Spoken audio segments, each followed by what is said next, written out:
And then the exemptions which is provided by Article 101, paragraph 3. When they give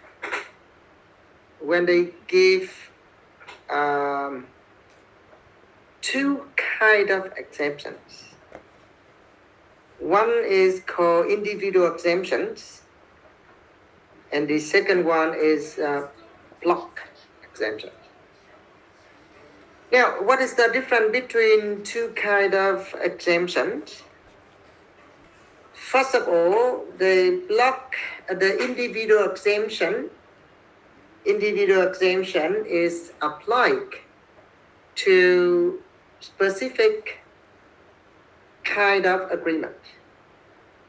So that means the agreement, whether agreement is exempted, will based on the analysis and evaluation and finally determined by the agreement, by the competition authorities. So this is apply individual here mean exemption will apply one by one. Whereas the block exemption will be given to a varieties of agreements. So that means the block exemption means exemption given to some specific type of agreements.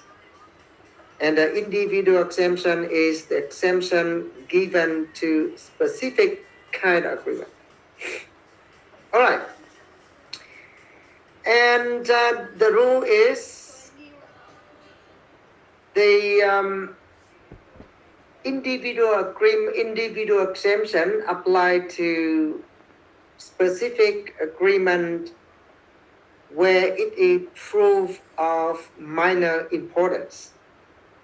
So simply means if the agreement prove that the effects on the competition is minor, then they will ask for the exemption. This is called individual exemption.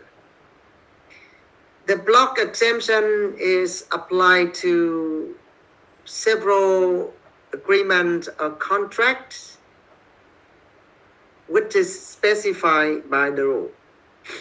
So in the next slide, and we explain the individual exemption and apply to an agreement if they qualify three elements here. One, this agreement proved to contribute improved production and distribution of goods, or contributing to technology or technical progress. The second element is will benefit the consumers. And three, why beneficial? It will not impose any restrictions on the undertaking concern, and it will not limit or affect seriously on the competition. So if a certain agreement qualify three elements, then they can apply individually and one by one decided. The block exemption or safe harbor is also the decision of the European Commission that apply exemption to several types of agreements.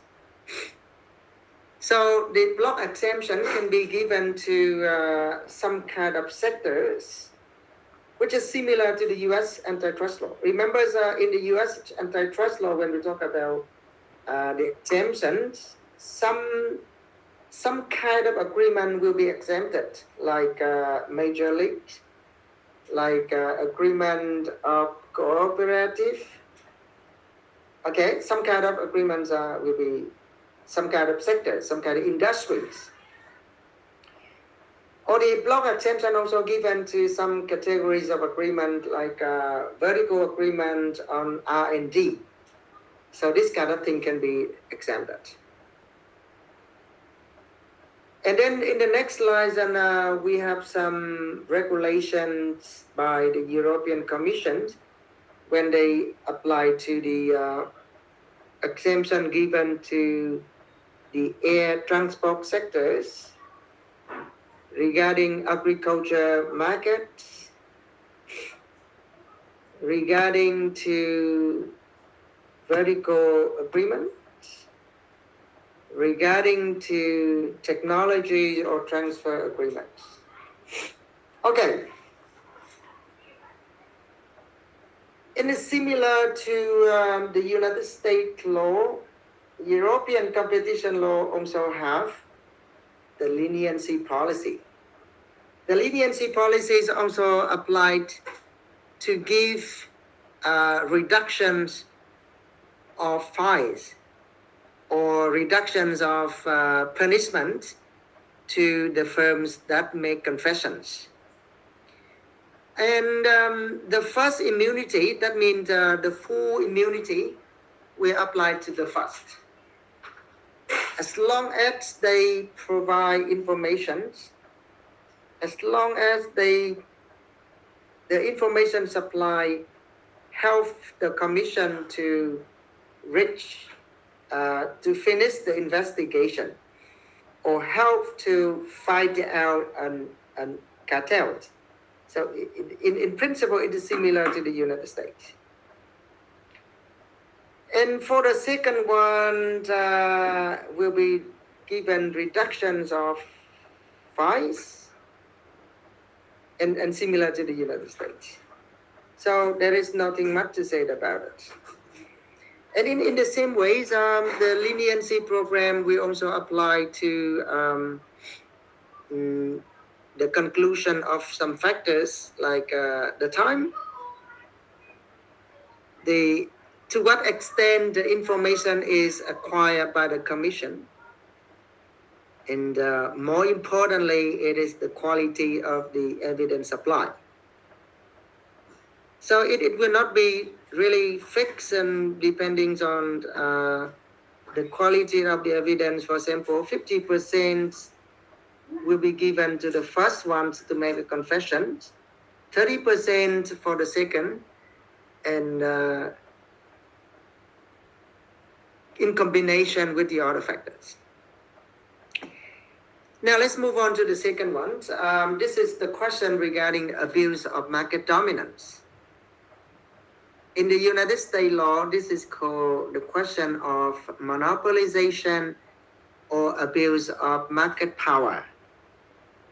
So in the same way, in the United States and the US competition law, the question will begin in the same approach. That is, the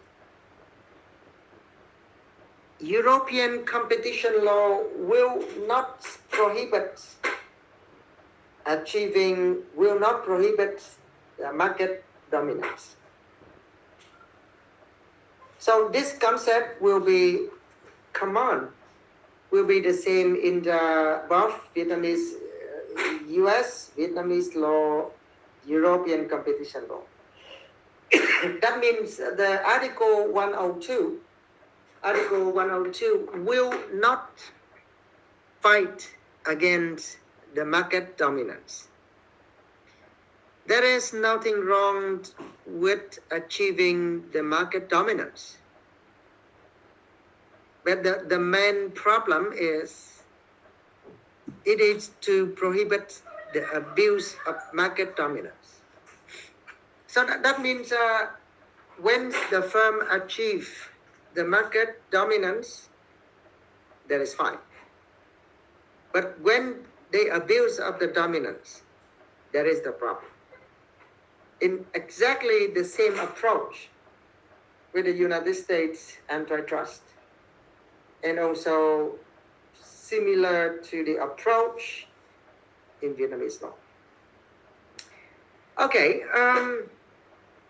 The basic rules in the US, in the Article 102 is any abuse shall be prohibited if they affect trade between member states.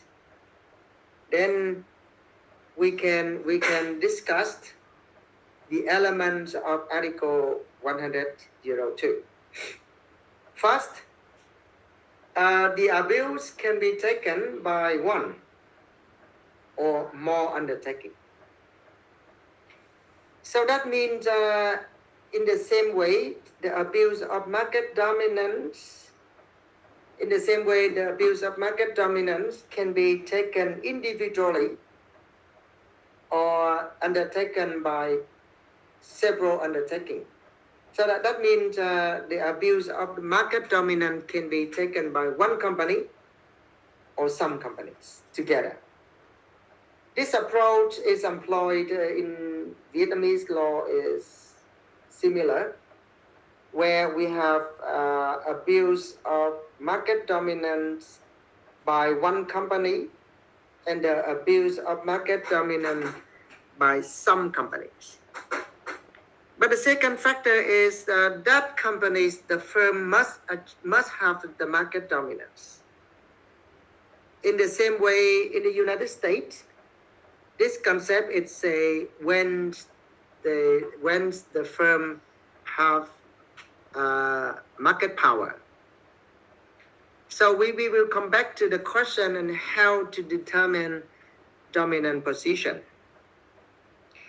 And the third factor is the company must affect a common market.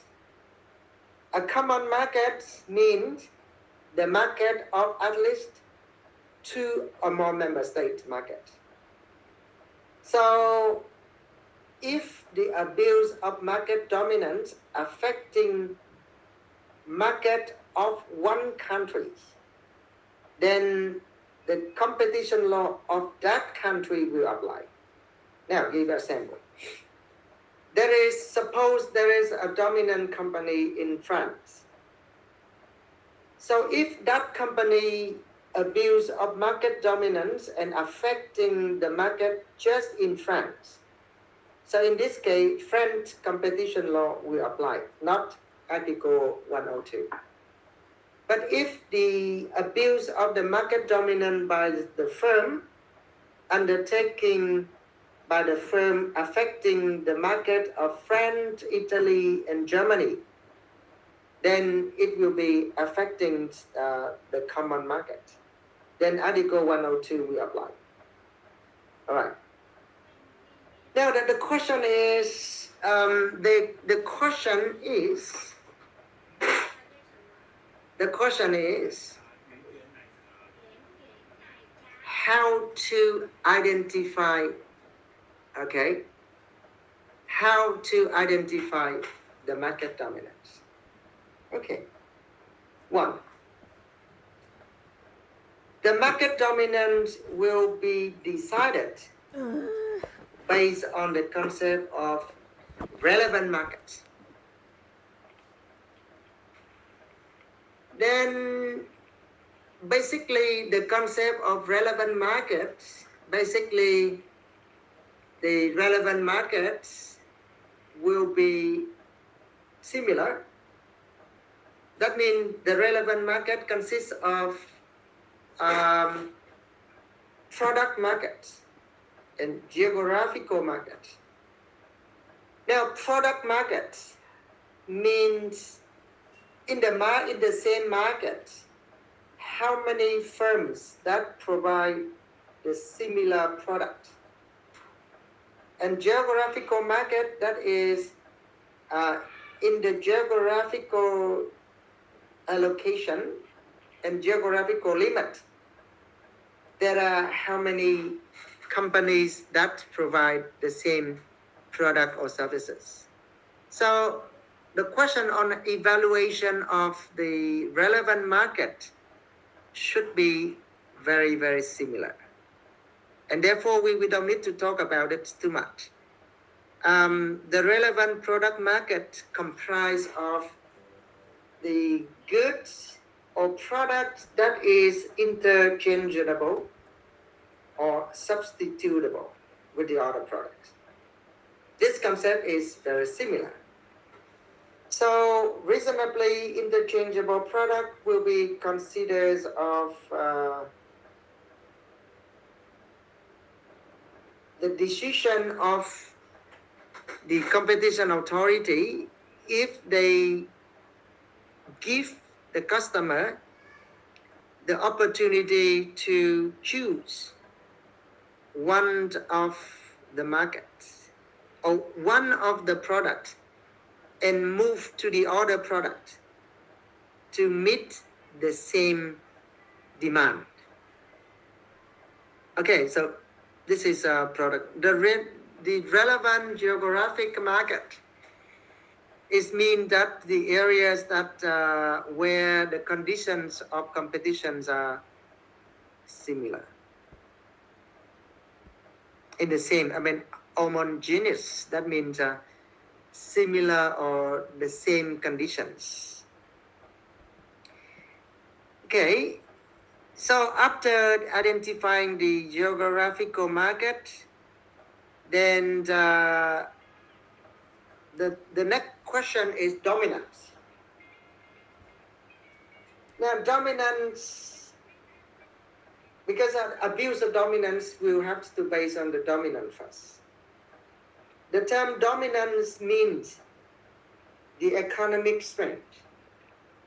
So when the firm achieve the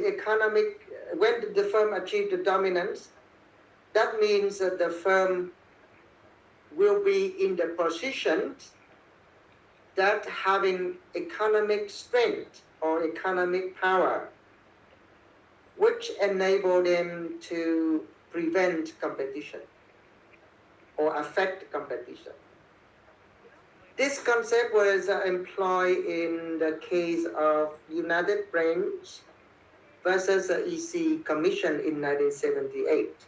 So simply means a dominance means a position where the firm can affect effectively the competition.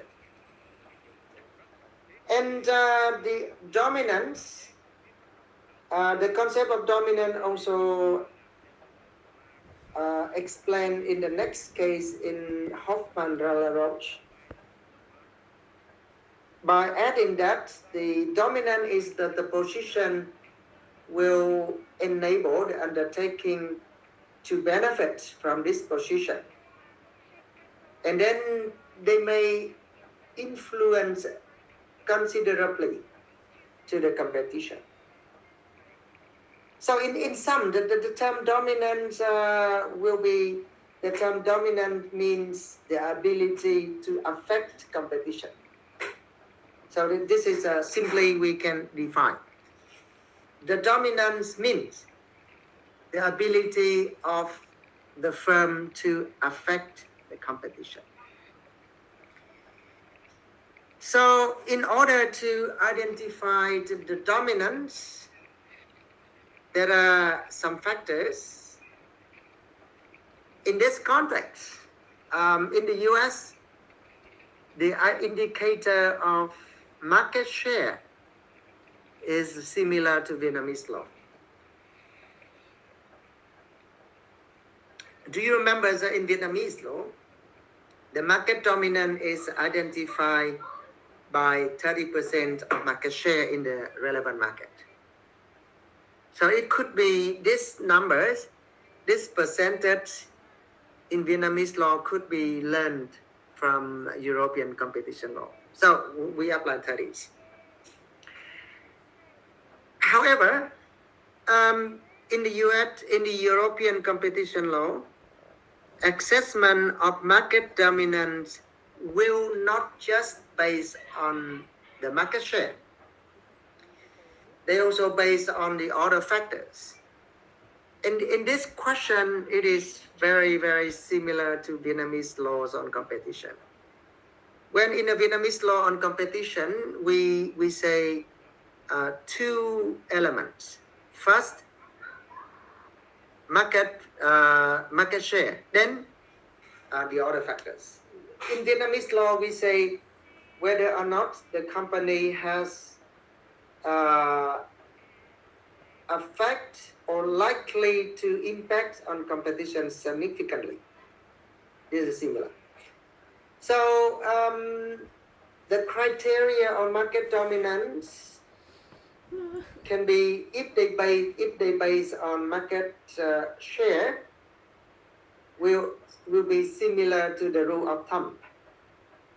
If you can remember the rule of thumb in the US antitrust law. In the European competition law, if the firm achieve more than 80%, it is clearly market dominance. If over 50, it likely to be the dominance. It is between 40 to 50%, it raises presumptions. If the firm is achieving 30 to 40%, it can be, but they have to look at other factors. And if the firm is less than 30%, that is unlikely. So it is similar, Article 102 is similar to the rule of thumb in the US antitrust law. The rule of thumb is over 70, from 50 to less than 70 and less than 50. In the same way, in Article 102 is also mentioned about collective dominance. Collective dominance happened when two or more undertaking collectively take part in the market position and collectively hold the market dominance, even though they have no evidence of making possession, making any engagement, direct engagement, or no evidence to be found to identify there is an agreement between the firm. But basically, collective dominance basically based on the presumption. Now, the next thing is abuse. But I would like to say again that the European competition law, like US, like Vietnamese law, doesn't prohibit market dominance. And I would like to say that they prohibit the abuse.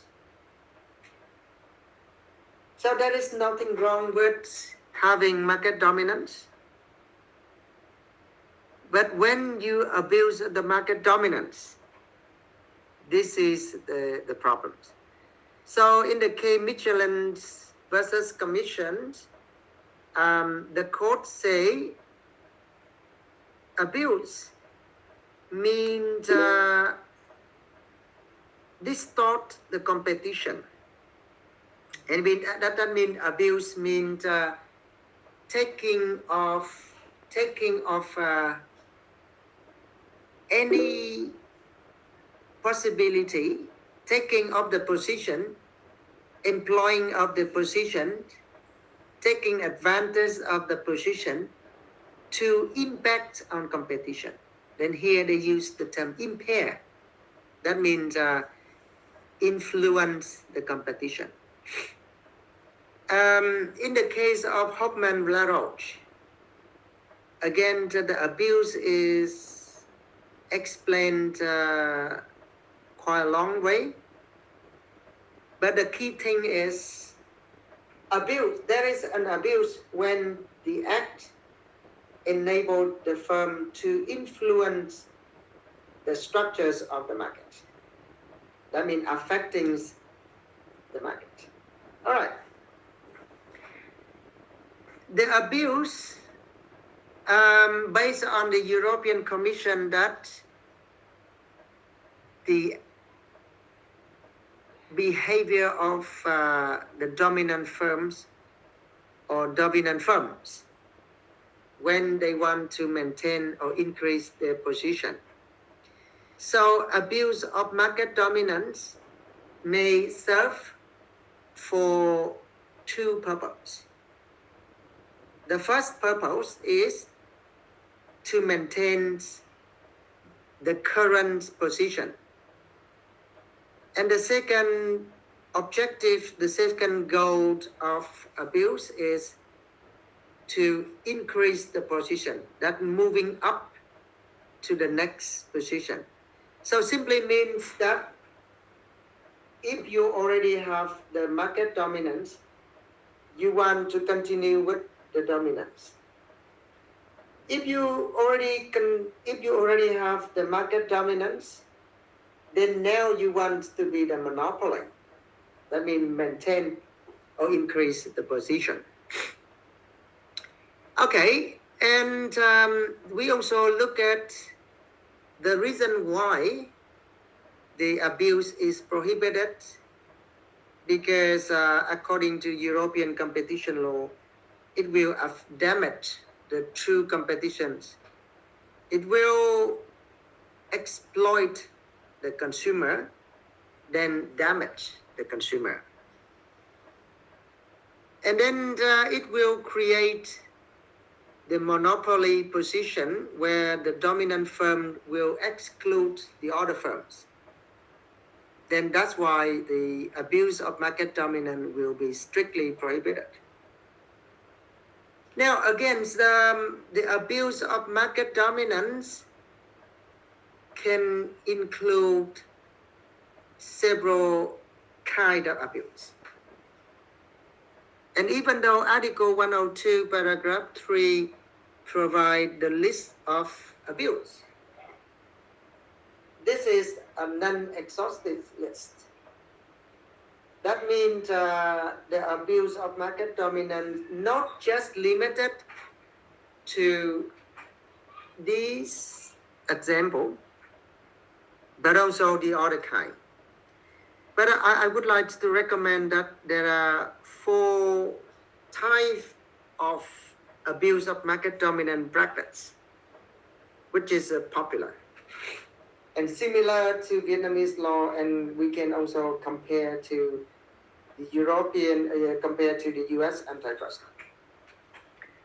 The first thing is the abuse of imposing unfair purchase or selling prices to others by unfair competition. So this is a discrimination. The second type of the abuse is limiting of productions, limiting of marketing, or limiting of technology or technical development. Discriminations among the firms and tying. So for the condition for the application, that there are 3 conditions, and then I would like you to remember that in order for the application of Article 102, there are 3 conditions.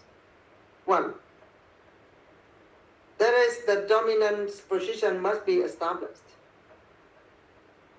2, there is abuse of the position. But 3, the abuse must affect the trade between member states. That means affecting the single market. So if one element is missing, there is not an abuse. So for example, the practice affecting trade, but when the firm doesn't have the dominant position, it is not a violation. Or when the firm achieves the market dominance and abuse of this position, but doesn't affect trade, then there is no violation. So that means 3 conditions must apply at the same time. And then in the next one, we can go quickly about some forms of abuses like margin squeeze, limiting productions of the market, like limiting the production, limiting the market, involve market divisions, or market limiting of the markets, limiting of geographical market, on limiting of technical development. The next form is refusal to supply. This happens when the company refused to supply to another firms. And like it happened in the case involved commercial solvents versus commissions. It is also refusal to deal in the US competition law, in the US antitrust law.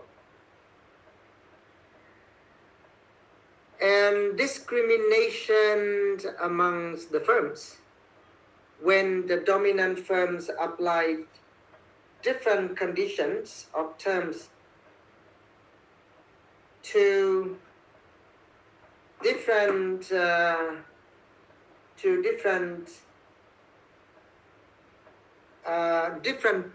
parties. So it's similar to, they apply different terms to the same transactions and discriminate among the different firms. The reason why discrimination is prohibited because the parties will be disadvantaged in terms of competition among the others. Again, tying. So we can see tying can be an agreement on tying, and then also be the tying can happen as an act of dominance. Okay, and the form of abuse is we can look at some cases. And the typical cases is Microsoft in the other case. Beside the most popular ones, there are some other circumstances that can be classified to be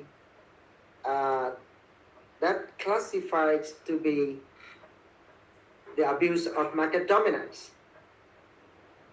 But whether or not it is prohibited will base on the whether or not it can affect seriously on competition. But remember the three conditions: 1, market dominance; 2, abuse of market dominance; and 4, affecting trade. So I recommend here the five orders kind of abuse: rebates, refusal to deploy, refusal to license, exclusive dealing, and predatory pricings. Okay, and the first is rebate. When the company gives the discount or rebates to the customers, this is an act of abuse of market power, which is illustrated by the Michelin case in a commission case. We also mentioned about it. The second one is price discriminations. That means charging prices to different customers. And the next one is predatory pricings. I remember that we mentioned about this several times.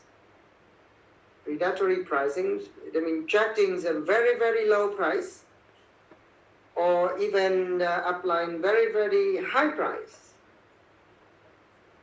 in order to kick the customer out from the market.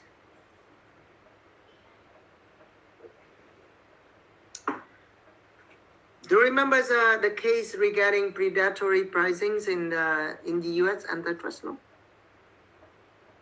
You can go and check about the predatory pricings. And the next one is selective price cuttings is also illustrated by the company's maritime bells versus commissions when they apply different discount or prices applied to different kind of customers. And charging excessive or charging unfair pricings will be also the questions. This is nothing much to say because they're charging an unreasonable price, including very high price, very low price, or very unfair pricing also. Okay, so I think that we need to we may stop earlier because I don't want to go further to the question of merger. Okay, I said to you that we need to stay until 5 o'clock. But now I changed because if we go to the merger, it will take time, so we leave it for tomorrow. So everybody, we'll see you tomorrow around at 1 o'clock at the normal times. Okay. Merry Christmas. Today the Christmas. And enjoy your day Christmas. I should wear like Santa Claus to wish you a Merry Christmas. But anyway, all the best. Goodbye.